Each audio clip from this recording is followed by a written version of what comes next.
Welcome to the Wicket.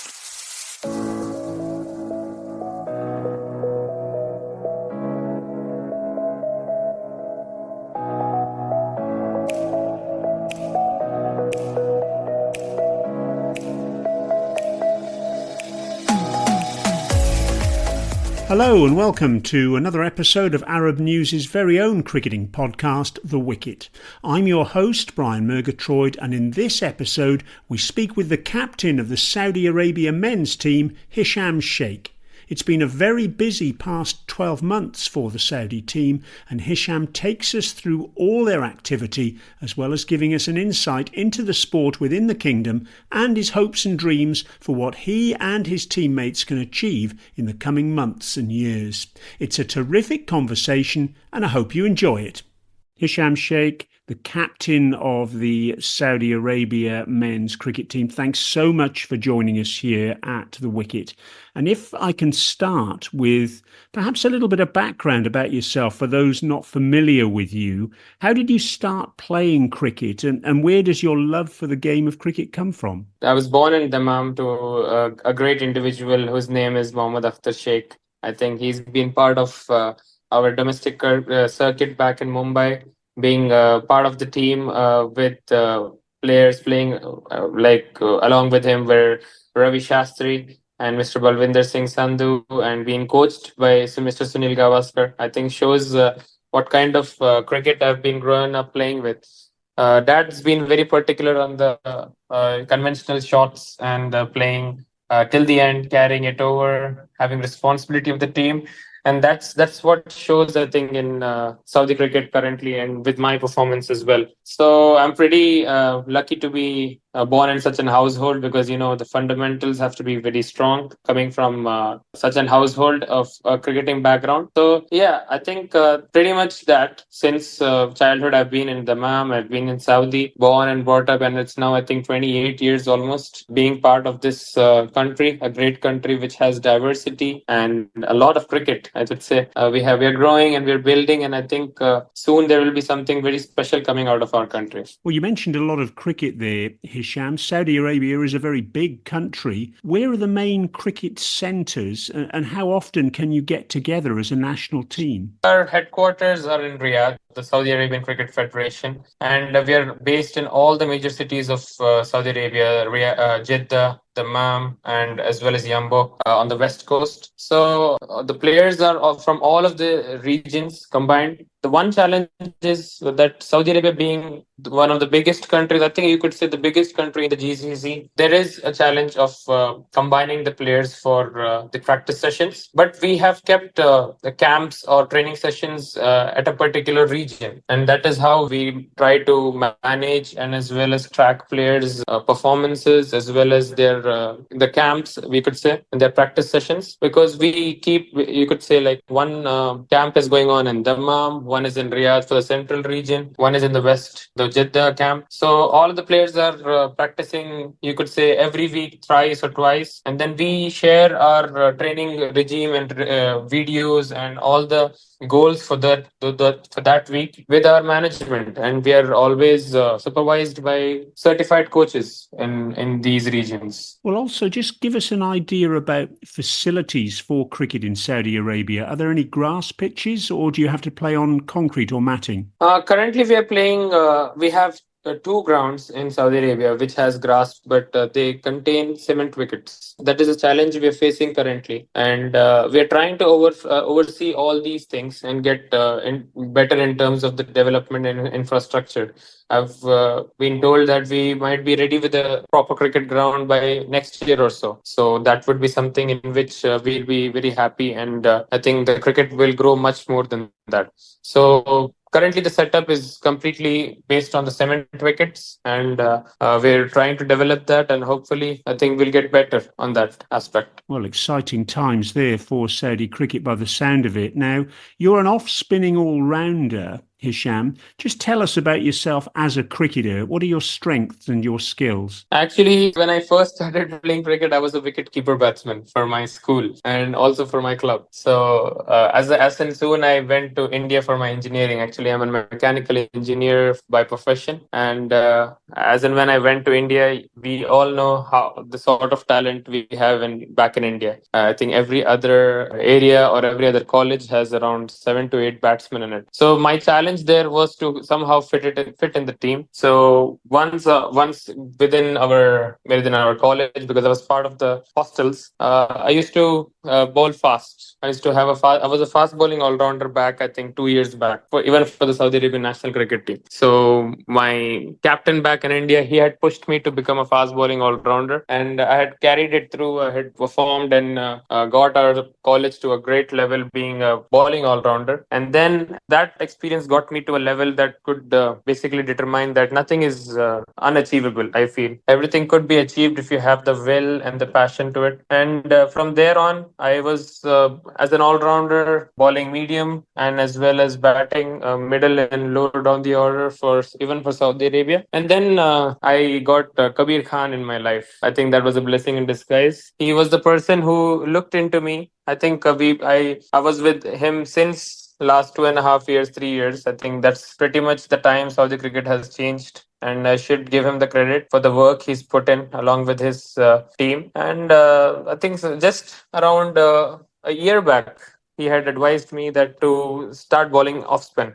because my major strength was the pace variation when I used to bowl fast, and it was all with the fingers rolling across and the back of the hand slower balls and all these things. So I just converted that into an off spinning or a mystery spinning all rounder, and it looks like it's clicking and it's going well till now. Well, it certainly is, because you've been one of the leading wicket takers for Saudi Arabia over the past year. But you mentioned there about your career, Hisham, about the fact that you're a mechanical engineer. How do you manage to combine that with your cricket, and how easy is it to balance work and playing the game? Actually, it's a major challenge. I think it's not a challenge only for me. It's a challenge for each and every cricketer that's basically playing cricket, even in the domestics here in Saudi Arabia, because most of us are here to feed our families and to get the bread and butter for back home. And there are just, I think you could say, 8 or 9 of us in our team who are actually born here. So the problem, or the you could say the scenario remains the same. Cricket is not the first thing we get home for the bread and butter, but we have to work. We have to work full time as employees for a company, and then in the evenings is what we do for our passion and for the game, and that is what is getting us rolling. Actually, it is not easy, but initially, I think all the countries, associate countries, have such issues that they have to work, but they have to give time to this passion or skill. And there is no other option, because if you could see, I think I had seen recently a video by one of the Dutch players. I believe his name was Teja Nityaminaru, and I think he's and also I believe the USA player Saurav Netravalkar. I think all of them work, and we don't have any excuse. I believe that's what I keep telling my teammates. We don't have any excuse that we are working so we cannot play. I think this is a challenge that we have to take in as a team, as an individual, and then move forward. That after work we have to give in 2 or 3 hours of practice, quality practice. I think quality practice gives us very good results. This is what we have seen in the past. I think in the recent performances as well in Oman, I think you could see that the team is doing much better because we are into performance based sessions, quality sessions set up by Mr. Kabir Khan. So I think it's not difficult, but it's just extra work and more commitment towards the game. So we're doing it. I think all of us are working around 8 to 9 hours a day, and then giving 3 to 4 hours in the evening, and that's showing in on our performance. And I think as soon as we do much more of this, get Saudi to a good level, then I think we could be full-time cricketers soon. It's a fantastic attitude you're bringing there to the team. But just give us a little bit of an insight as well, Hisham, about the domestic structure of the game in Saudi Arabia. Are there club teams or corporate teams? How does it work? The domestic circuit is all club-based levels, but Saudi Cricket Federation is working on much much more, you could say, systems or scenarios where they want to incorporate corporate teams as well as the other setups as well, apart from these. But predominantly, it has been the club cricket that has prevailed. I think we play around 3 formats to 4 formats now in a year, because apart from the T10, now the 100 ball has also been introduced since the last 2 years. So apart from T10, 100 ball, there is T20 and the 40 over game, which is the longer format. So the club crickets are divided into 3 or 4 leagues in all the cities, and all of them, I think, play along with each other, and then I think the best wins. So there are more than, I think, around 10 to 12 teams in each division, and more than 45 to 90 teams in each city. So I think there is a lot of talent, a lot of skill into that plays in Saudi Arabia. It's just that we need to catch hold of that skill and use it for our benefit. Well, that's fantastically encouraging to hear that volume of people playing the game. Now, in terms of yourself, how long have you been Saudi men's captain, and is captaincy something you enjoy? I think I've been a captain from the last 1.5 year, and I think the journey has been very exciting. I feel personally, and even the coach feels, I think that it enhances my performance, giving me a responsibility. And I've been a captain for my club team as well as my school team since childhood. So I believe I have that in me to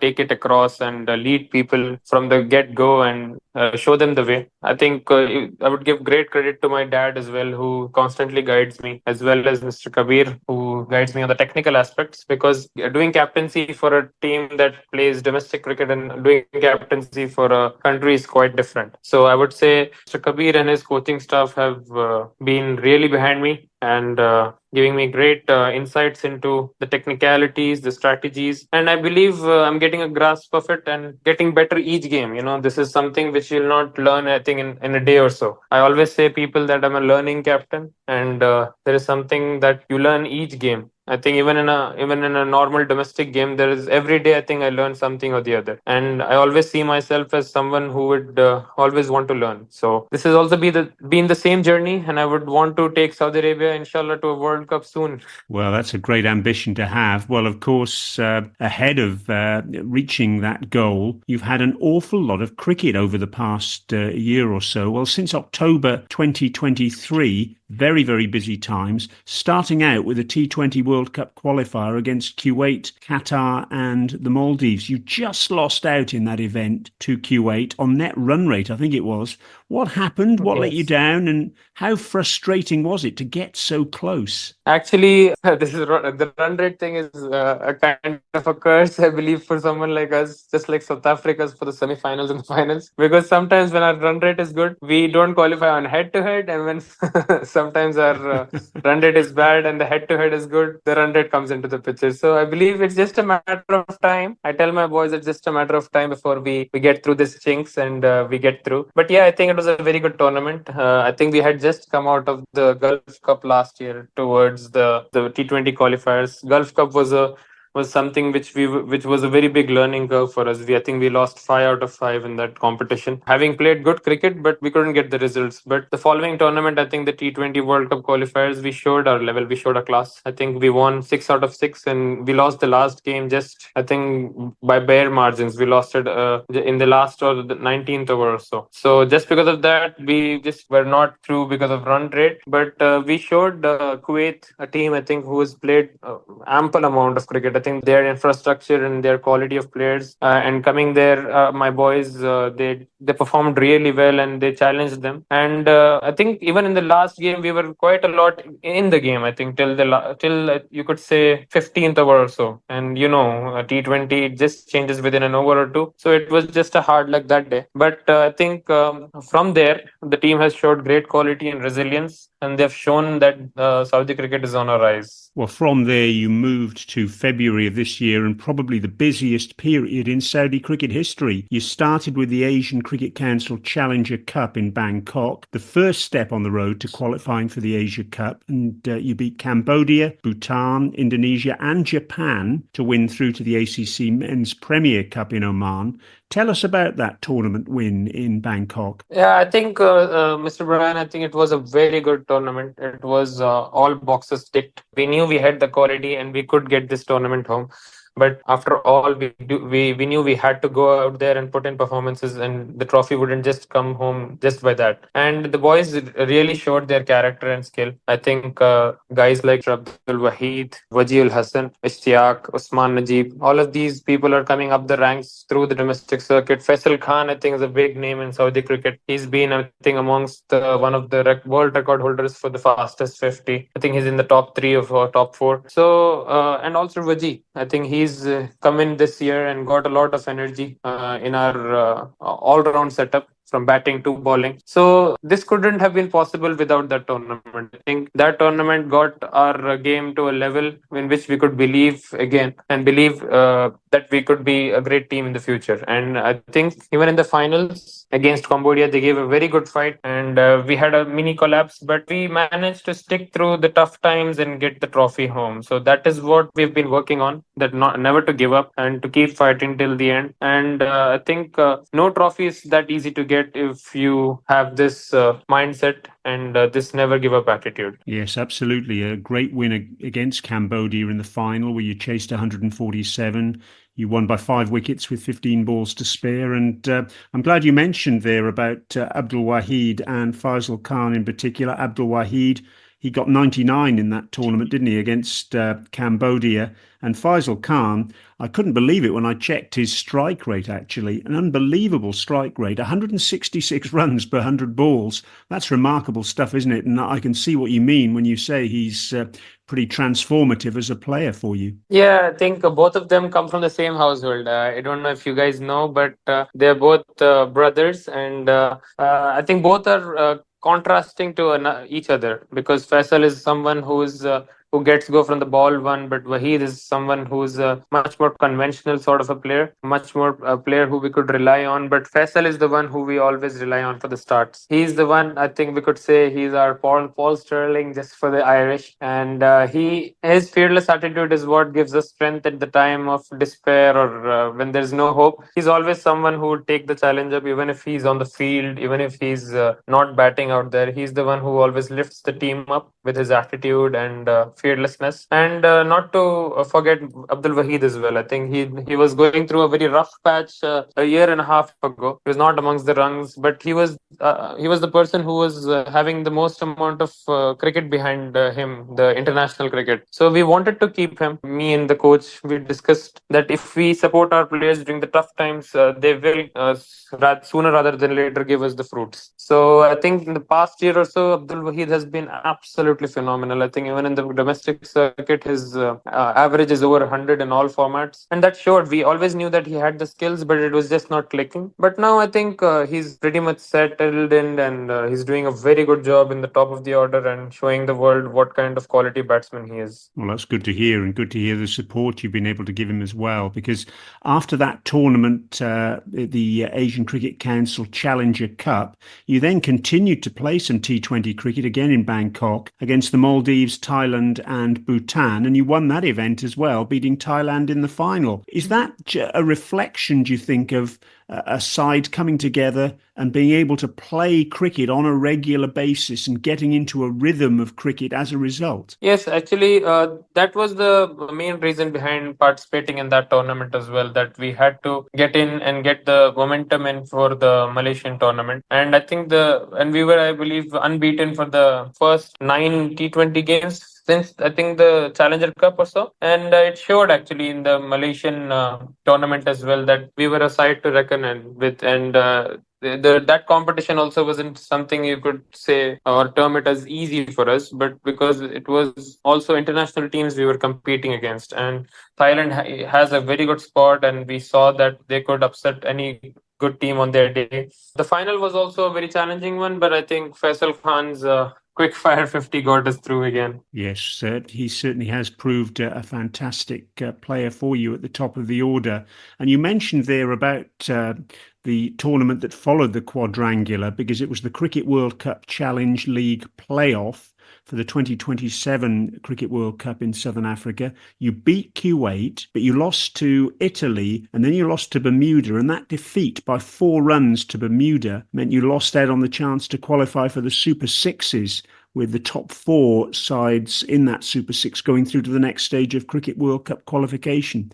Tell us about that Bermuda match and how hard it was to deal with. By asking that question, I think you're pinching my wounds, actually, Mr. Brian. Actually, this every day, I think it still reminds me. I blame myself for it. I was very set and I was in, but I think it's this is cricket. You cannot just feel you're done with when you feel on the top, because any team can come back and come back to haunt you. And that one wicket led to another and another, and then we couldn't get back into that game. However, I think this we will learning curve, because this is our first 50 over tournament at that level in the World Cup pathway. We knew that we have it in us. It was just that the results weren't going at our way. But our coaching staff and everybody, we feel that more than the results, the process is important. And if you just follow and trust the process, I think sooner rather than later we would get the rewards. So in the Bermuda game, I think it was just you could say a lack of concentration, or we were basically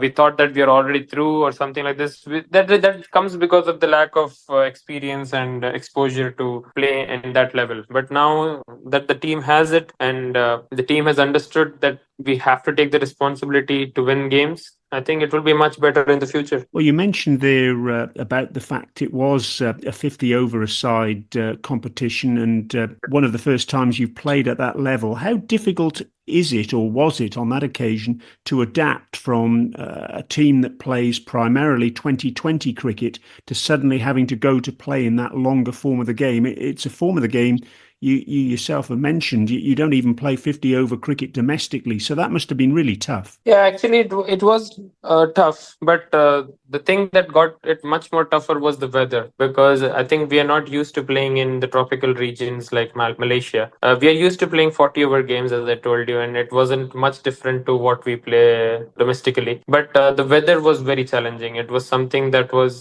taking a toll on us, because we had a round of games which we played in Thailand and then came back. So there might be a little bit of fatigue in it. But nonetheless, this was not something that we felt that we could have won as well, the tournament. But things happen, and then that's how we learn and move forward. So met a very good bunch of players there and got to learn a lot from players from Italy. I think I had a chat with Mr. Wayne Matson. He gave me a good brief up about how to go about in this level and what the fitness standards should be in a condition which we were playing in Malaysia. And if you speak to quality people, I think you get a good insight onto how to go about things the next time around. And apart from Wayne, I think there were a lot of other people like Virendeep from Malaysia, and even the Tanzanian skipper. I think he was very much accommodating and guided us through. So yeah, I think it was something of a learning curve, and we will take it that way and come back stronger. Well, it's great to hear that there is that camaraderie at associate level. And we also know, of course, at associate level, that cricket is all about pressure, because associate teams play at pressure all the time. How did you think you and your teammates coped with playing so many high pressure matches in quick succession? It was a challenge initially, but now we are getting used to it, because you have to put individuals under pressure to know what kind of skill set they have under pressure. Because I think the great Rahul Dravid always told us in one of the interviews that there is a lot of skill involved in the game, and there might be a player who is playing a lot of good shots in the nets during the selections, or during the selection process, or during the trials. But we need to know what a player is doing under pressure, because at that time you don't need the technique. You just need a stable mind. You just need a person with a calm head that could take us across. And it's not always technique in cricket, I feel. And I have understood this since last 2 or 3 years. I've understood that cricket is more than, I think, 80 to 90% of my mental game. And this is what our coaching staff is also instilling it in us, that it's not always the technique, it's the mental stability you need to have and the belief in yourself, more or less. And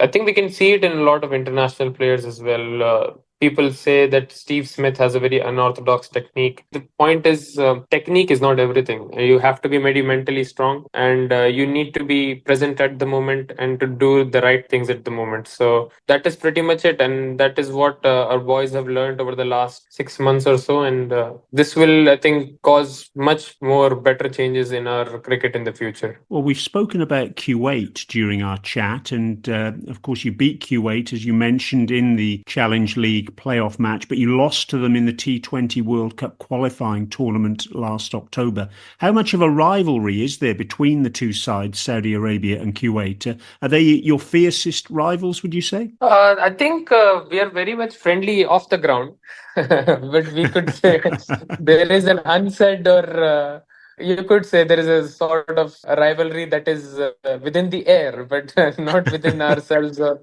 between the players. I think most of the players we are very good friends with. The captain as well, Mr. Aslam. I think he's a very good, gentle guy, but we are all fierce competitors on the field. We are very much different off the field, and we are very friendly. I think. I'm a very good friend of Meet Bhavsar. He's a very talented youngster, and even Ravija and all the other young lads. I think in Kuwait team, they're very good guys, and we meet and have small chit chats, have coffee with them off the field. But when we are in the field, then I've seen. I think you've seen some of the viral videos that has gone in Malaysia that we were sledging at each other and we were having a go at each other because we are playing for the country at the end of the day. And post game, I think everything was sorted out because everybody understood the reason why it was happening. Yeah, absolutely. Well, let's jump to April, where you travelled to Oman for the ACC Men's T20 Premier Cup, with the winner going through to the Asia Cup to play against the top sides in the region like world champions India, Pakistan, Sri Lanka, Bangladesh, Afghanistan. Now, you beat Hong Kong, perhaps the best result you've had so far, but you did lose to Malaysia, Qatar, and Nepal, the latter match an 8 overs-a-side contest following rain. What happened in the tournament, and did you expect to do better than you did? Going into the tournament, we were very confident that we wanted to make it to the semi-finals to give out a statement to the world cricket, and I think we were almost there. It was still again a battle of nerves. I think in a few of the matches, in the first match as well, I think we've got Malaysia out for a very cheap score on that ground for another for 140 or so, and we couldn't just chase it in the last over. I think we took it to the last over, and again the nerves got in. But again, we bounced back really well against a quality and a side that has played the World Cup, the Hong Kong, and we beat them comprehensively. And that shows the class or skills Saudi Arabia possesses. And that was, I think, one of the best results in our history. And I'm proud to be a captain of that result and proud of the lads, the way they put the effort that day. And it showed because we beat a side that has qualified, I think, for the Emerging Cup. And we beat them comprehensively. And I think it shows. It shows that Saudi has the skill. Saudi has those glimpses. It's just that we have to make that skill or the quality consistent because I think lack of cricket is also something that would be a reason for it to not be consistent. And also, the guys are evolving and the guys are getting used to the international circuit. And even the game against Nepal, I think we were very close to beating them. And at one time of the game, I think many believed that even Saudi could win this match. And if we would have won that match, I think we would have qualified for the semi-finals. And I think even Nepal, a quality side like them, I think they did not expect Saudi fast bowlers to just come out there and deliver the way they did. I think Ishtiaq and Usman Najib, they were sensational with their spells. They took out some of the best batsmen in associate cricket just by their intense passion and I would say skill set. And that shows that our boys are really up there with their skill set and they're deserving of any sort of franchise cricket out there or any other good club cricket back in England or Australia. So, as I told you, the results might not depict the type of team we are, but we are someone who is improving and who is getting better each and every day. And I think we will get to a level where we would be competing against all these teams like Nepal, UAE, and Oman very soon. Yes, you mentioned about that win against Hong Kong, and it was a comprehensive win by 55 runs, with Saudi scoring 202 for 8, Abdul Wahid making 77 from 51 balls, and then the loss against Nepal, that 8 overs-a-side game, 73 for 7 Saudi Arabia, and Nepal just edging home 75 for 4 with 4 balls to spare. Well, off the back of that Premier Cup, what level do you think Saudi cricket is at, Hisham? Do you think it's at that level of the Hong Kong game, or somehow you need to find some more consistency? And if you do, how can you make those improvements? Yeah, I think since the Hong Kong game, and just before the Hong Kong game as well, I think I told the boys to just believe in yourself. And since we have defeated Hong Kong, I think there is a sense of belief in each and every person of our team and each and every person in our country that there is talent in Saudi Arabia and there is something that would take this team further. So we always believed that if we play to our best, I think we could beat any team in this tournament. And we showed it in the Hong Kong game. And I think beating Hong Kong comprehensively shows that we are good enough to beat teams like UAE or Oman or even Nepal on our day. So it's just a matter of consistency. And I think getting used to the international circuit. And I think by good quality practices in because we had put a very good effort in Ramadan before going to the tournament. Around 20-25 days camp we had put for quality sessions, and it showed in the Premier Cup. And I think if we just live to that quality and just keep training at that level, I think we will be sooner rather than later competing and doing very well, good against top sides in this world. What's your ambition for Saudi cricket, Hisham? Is it reaching an Asia Cup, playing in a T20 World Cup or a 50 over Cricket World Cup? And if so, how long do you think it will take to get there, especially after what you experienced in the ACC Premier Cup when you came up against those top associate sides? The sky is the limit for the boys, and I've told them that as well. But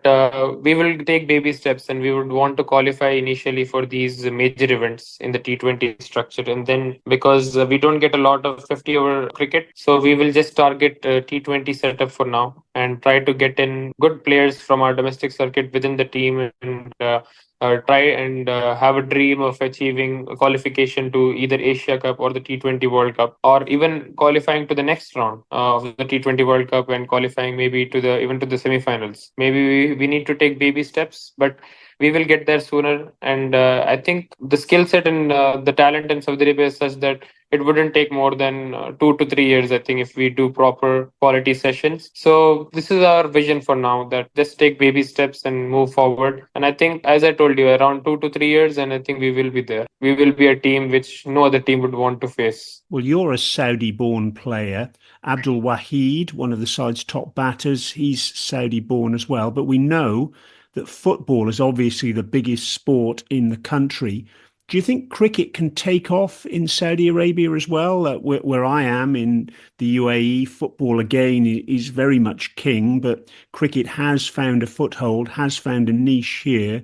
Can cricket do the same in Saudi Arabia, do you think? I think the efforts put by our federation is very good, and it's massive. There are many awareness programs within the locals, and a lot of tournaments now being conducted, and there is basically no off season in our domestic circuit. I think even in this intense heat, we are having our 100 ball tournament which is going on. But usually what used to happen before around 5 to 6 years back is cricket used to close down during the summers and then start during the winters. But now the craze amongst the public and amongst the people is such that they don't want to stop. It's just that I think we take a break during the Ramadan and for the domestic circuit. But we as national side, we still play. But the domestic circuit just takes a break during Ramadan for a month or so, and then it kicks off again.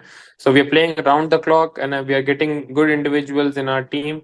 And it is supported by the Ministry of Sports, and the Olympic Committee. Our chairman, His Royal Highness Prince Saud bin Mashal, I think he's doing a very good job. And our CEO, Mr. Tariq Sagga, they are doing commendable job in their offices by promoting cricket and supporting our skill set. And basically, they're like friends to us, and they're always looking and supporting us during even our bad times, and looking forward to each other. And I think this is how great nations are built. And I believe, as I told you, we will get them something very soon to cheer about. Well, you mentioned there about the Olympics, Hisham, and of course, cricket is coming back to the Olympics in Los Angeles in 2028. And on top of that, Saudi is hosting the Asian Games in 2034. By that latter date, could Saudi be a cricketing force, do you think? Yes, as I mentioned, if we are a team that is going to be a very good team within the next 2 or 3 years, I think we will be someone who will be very much for it, and we will be ready to go and get our flag to be hosted and get some good performance in these competitions, so that there will be something for our nation to cheer about. And the way the boys are training themselves and putting in the hard yards, I believe the results are just around the corner. And the way Mr. Kabir and his team is working hard behind the scenes. I think we do deserve some kind of appreciation and silverware in the near future. Well, you can see what local rivals, the UAE and Oman, have achieved. UAE winning that ACC Premier Cup and Oman playing recently in the T20 World Cup. What do you think you can learn from them? I think their attitude on the field, I think, is very commendable, and we could just admire the way that their team has played, and also the way their structure, I think, is something that we would be soon adopting, and it's already under process. And I believe this is something which